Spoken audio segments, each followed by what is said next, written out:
지난주까지 우리가 새벽에 사마리아 수가성 여인, 즉 수가성에 있는 한 여인이 우물가에 왔어요. 그래서 이 여인과 대화를 했죠. 그러면서 물에 대한 논쟁을 했죠. 물을 먼저 달라고 했는데 내가 주는 물은 죽지 아니하는 영원한 생수라 했더니 그 물을 달라. 그러면서 나중에는 선지자인 걸 알게 됐죠. 선지자 정도로 알게 된 거예요. 그래서 너에게 남편이 5이 있지만 지금 남편도 네 남편이 아니니라. 즉 6명과 여러분 가정생활이라는 것이요. 이렇게 여러 남자 바꾸는 게 행복할 것 같아요?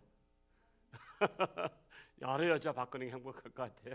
하여튼 평생 같이 사는 게 제일 중요합니다. 평생 같이 사는 게. 가정이라는 것은 본인들만 생각하면 안 되잖아요. 여러 가지 자식들도 생각해야 되잖아요. 여러 가지 형제도 생각하고 부모도 생각하고. 그래서 정말 여러분이 살고 있는 분들 평생 같이 늘 살 수 있도록 기도하시기 바랍니다. 우리 이제 오늘 말씀으로 이제 돌아와서는 이제 제자들과의 대화가 시작되는 거예요. 31절과 32절 다시 한번 읽어볼까요? 시작. 그 사이에 제자들이 청하여 이르되 랍비여 잡수소서. 이르시되 내게는 너희가 알지 못하는 먹을 양식이 있느니라. 자, 제자들이 먹을 것을 구하러 간 사이에 수가성 여인과 대화를 했었죠. 그리고 이제 그 대화가 끝나고 수가성 여인은 전도하러 갔어요. 내가 주님을 만났다 하면서 이제 동네로 들어갔고 이제 제자들과 대화가 시작되면서 제자들이 먹을 것을 구하여 왔어요. 주님 잡수소서 하고서는 말씀을 하자 예수님께서 또다시 고차원적인 말씀을 하셨어요. 그것은 뭐냐면 나는 너희가 알지 못하는 양식이 있느니라. 그렇게 말씀하신 거예요. 또 생뚱맞은 거야. 너희가 알지 못할 양식이 있느니라. 그래서 예수님의 말씀의 뜻은 뭐냐? 34절에 있죠. 34절 같이 또 한번 읽어볼까요? 시작. 예수께서 이르시되 나의 양식은 나를 보내신 이의 뜻을 행하며 그의 일을 온전히 이루는 이것이니라. 그러니까 제자들이 누가 잡수실 것을 갖다 줬는가라고 궁금해하고 있을 때 예수님께서 말씀하신 거예요. 나를 보내신 이의 뜻을 행하며. 나를 보내신 이가 누구죠? 하나님 아버지. 예수님은 하나님이 보내신 거예요. 하나님이 세상을 이처럼 사랑하사 독생자를 주셨으니 하나님이 보내신 거예요. 하나님이 세상으로다가 나를 보내신 이의 뜻을 행하며 하나님의 뜻을 행하며 그리고 또한 그의 일을 온전히 이루는 것이다. 자, 그런데 하나님의 뜻을 행한다는 것이 무엇이죠? 하나님의 뜻을 행하는 게 뭐예요? 예수님이 이 땅에 뭐하러 오셨어요? 말씀을 전파하러 오셨어요. 예수님이 복음을 전파하러 오셨다고. 나를 믿으라고. 내가 하나님의 아들인 것을. 그게 중요한 것입니다. 그러니까 복음을 전파하러 왔어요. 그래서 즉 하나님의 양식, 나는 하나님의 양식이 있다. 그 하나님의 양식이 뭐죠? 말씀이잖아요. 말씀. 나는 하나님이 보내신 자고 하나님의 말씀을 전하러 왔다라는 것입니다. 그러면서 하나님의 일을 온전히 이루는 것이다. 그럼 하나님의 일을 온전히 이루는 것이 뭘까요? 온전히 이루는 것은 죽는 거예요. 온전히 이루는 것은 죽는 겁니다. 즉 십자가의 죽음을 말씀하신 거예요. 그래서 예수님의 일은 이 세상에 오셔서 죄로 죽을 수밖에 없는 인류의 죄를 대신 지시고 십자가에서 자신이 모든 인류의 죄를 대신 지는 겁니다. 그게 바로 예수님의 일이에요. 하나님의 일입니다. 그 일을 온전히 이루려고 오셨다라는 것입니다. 자, 그 말씀을 우리 오늘 읽지 않았지만 요한복음 19장 28절에서 30절을 읽으면 이해가 되죠. 성경은 예수님께서 하신 말씀을 그 다음에 읽다 보면은 그것이 앞에랑 문맥이 이게 결론 나는 것을 알 수가 있습니다. 요한복음 19장 28절에서 30절 말씀을 우리 같이 또 이 십자가 위에서의 말씀이에요. 자, 같이 한번 읽어볼까요? 시작. 그 후에 예수께서 모든 일이 이미 이루어진 줄 아시고 성경을 응하게 하려 하사 이르시되 내가 목마르다 하시니 거기 신 포도주가 가득히 담긴 그릇이 있는지라. 사람들이 신 포도주를 적신 해면을 우슬초에 매어 예수의 입에 대니 예수께서 신 포도주를 받으신 후에 이르시되 다 이루었다 하시고 머리를 숙이니 영원히 떠나가시니라. 30절에 뭐라 그래요? 다 이루었다. 무엇을 이루어요? 세상 죄를 내가 다 담당하고 그 목적을 하나님께서 보내신 일, 그 목적을 다 이루었다라고 말씀하고 있는 거예요. 즉 예수님은 이 땅에 뭐하러 오셨어요? 인류의 죄를 대신 지시고 죽으러 오셨어요. 그러면 우리가 나도 예수님의 길을 따라가겠습니다 그러면은 우리는 그러면 따라가는 길이 뭐야? 죽으러 가는 거야. 죽으러 가는 거야. 예수를 위해 살고 예수를 위해 죽고. 그래서 이것을 가장 그래도 신앙인들 중에서 이걸 앞장서는 분들이 그래서 선교사님들이에요. 선교사님들이 이 말씀을 이해하기 때문에 가는 거예요. 여러분 선교지가 얼마나 오집니까? 전기도 안 들어와. 전기도 안 들어온 선교지가 많아요. 우리나라에 들어오셨던 언더우드 선교사님, 아펜셀러 선교사님, 그분들이 인류대학을 나왔어. 우리나라 서울대보다 더 좋은 데 나왔어. 장래가 촉망돼. 그런데 어디로 선교지를 갈까 하다가 세계에서 가장 못 사는 나라 찾은 게 조선이야. 그땐 조선이야. 가장 못 사는 나라를 그 당시는 아직 비행기 타고 올 수 있는 공항도 없어. 그래서 배를 타고 오셔. 배를 타고. 배가 얼마 걸리냐면 3개월 걸려.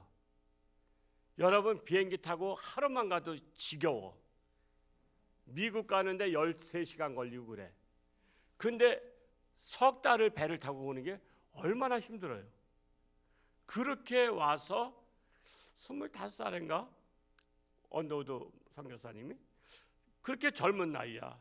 지금 말하자면 군인 나이야. 그런 나이에 와서 우리나라에 와서 선교를 시작하는 거야. 왜? 이 땅에 죽으러 오신 거야. 죽으러 오신 거야. 여러분 우리나라가 굉장히 뭐 경치도 좋고 뭐 산수 좋고 물 맑고 공기 좋고 그렇다 그러지만 사람은 어떤 나라에서 태어나냐에 따라서 그 나라 체질화가 돼 있거든요.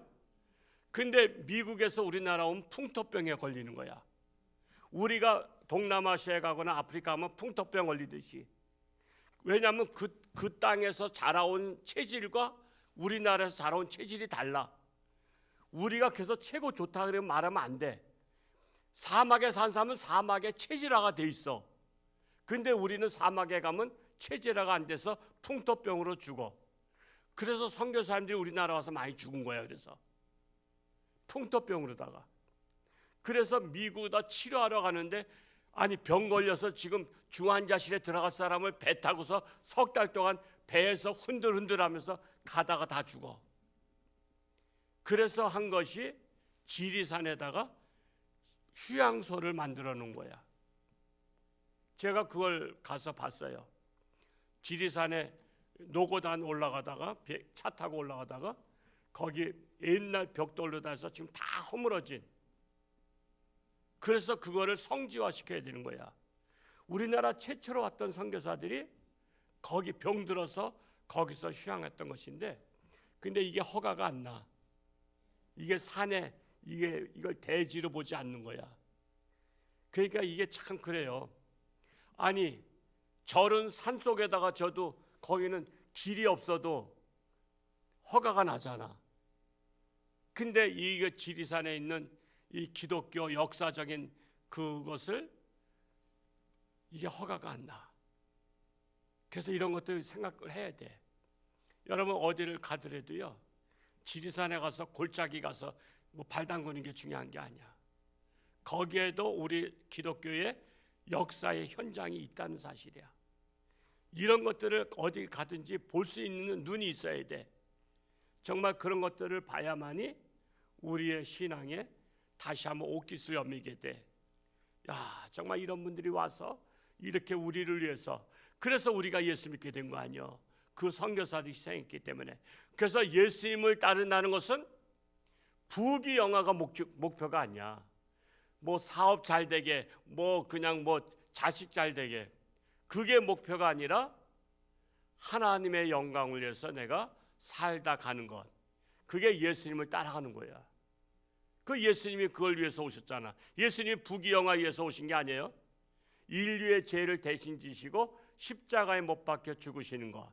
그래서 이 마지막으로 십자가에서 다 이루었다. 하나님의 일을 다 이루었다는 거예요. 이젠 가신다는 거죠. 그래서 우리가 예수 잘 믿는다는 사람들은 뭐 하는 거야? 자기를 희생하는 사람이야. 내가 죽고 남을 살리는 거야. 우리는 그러한 기독교 정신이 있어야 되는 거예요. 그래서 우리가 기도 제목도 하나님 제가 더 희생할 수 있게 해달라고, 내가 더 죽게 해달라고, 할 수 있으면 내가 남을 위해서 사는 자가 되게 해달라고, 그런 것들이 기도 제목이 돼야 되는 거예요. 그러니까 기도 제목도 차원이 달라. 어린아이 차원은 오늘도 맛있는 거 생기게 해달라고 기도하는 거 아니야. 오늘 용돈 달라고 기도하는 거 아니야. 근데 성숙한 신앙인은 그런 것 차원을 넘어서 오늘도 내가 더욱더 남들한테 봉사하고 남들을 섬기고 남들 위해서 기도하고 남을 위해서 희생하는 자로 살게 하소서. 그런 제목으로 바뀌어야 온전한 그리스도인, 온전한 신앙이 된다는 거예요.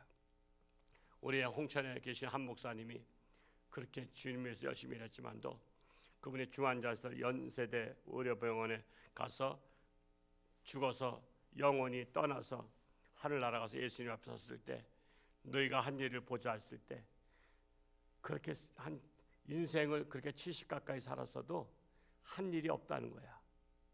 우리가 세상에서 열심히 산 것들은 하늘나라에서는 아무 소용없는 거야. 왜? 우리는 무엇을 해서 태어났어? 하나님 영광에서 태어났기 때문에 하나님 영광을 돌린 것만 남는 거야. 근데 내가 먹고 사는 것들은 아무것도 아니야. 그거는 하늘나라에서는 다 소용없는 거야. 하나님 영광에서 산 것만 엑기스야. 근데 스크린에 자기의 모든 것들이 비춰지는데 부끄럽다는 거죠. 그리고 하나님 영광에서 산 것이 없다는 거야. 그래, 너 하나님 영광에서 산 거 아무것도 없으면서 올라오면 어떻게 하냐고. 너 다시 내려가라고 해서 예수님이 손짓했더니 공중에서 팍 떨어져 가서는 깨어난 게 중환자실에서 깨어났대. 제가 그 간증을 듣고서 저도 충격받았어. 나도 내가 하나님 영광에서 산 게 나도 별로 없어. 예수님 앞에 서면은 자랑스러울 것 같아요, 여러분. 나만 위해서 먹고 산 게 무슨 자랑스러워. 그건 다 욕심 가지고 먹고 산 건데, 오직 하나님 영광에서 산 것만 예수님 앞에 서게 되는 거야. 우린 다 예수님 앞에 서. 그래서 다 스크린에 비춰. 네 일대기 다 비춰봤더니 다 잘라. 영광에서 살고 고집이 살고 욕심 부리고 살고 이런 것들 다 잘라버리고 나니까는 남는 게 없는 거야. 그래서 우리가 이 예수님께서 다 이루신 것, 즉 우리를 위해서 죽으신 것처럼 예수님을 따라간다 하면은 나도 주를 위해서 나도 따라가겠습니다. 좀 더 희생하고 좀 더 내가 양보하고 내가 더 죽고 살겠습니다. 이런 마인드를 갖는 우리 홍천주와 함께 성숙한 우리 모두가 될 수 있기를 축복합니다. 사랑하는 아버지 하나님, 사순절 기간을 맞이해서 이렇게 주님 앞에 달려나와 참으로 기도하며 과연 예수님의 발자취를 나도 따라갈 수 있을까? 예수님은 나를 위해서 인류의 죄를 대신 지시기 위해서 이 땅에 오셨고 십자가 위에서 다 이루었다 말씀을 하셨는데, 우리는 과연 다 이룬 것이 무엇입니까? 세상의 목표가 무엇입니까? 부귀영화입니까? 출세입니까?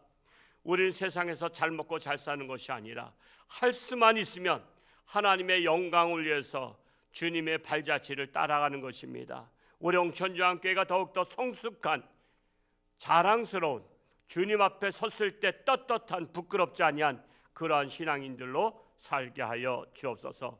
오늘도 저들의 삶 가운데 하나님께서 동행하시고 아직도 육신의 질병으로 고통스러워 있는 자들 빨리 속히 쾌유되어 하나님 영광 위에 살게 하여 주옵소서. 예수님의 이름으로 축복하며 기도하옵나이다. 아멘.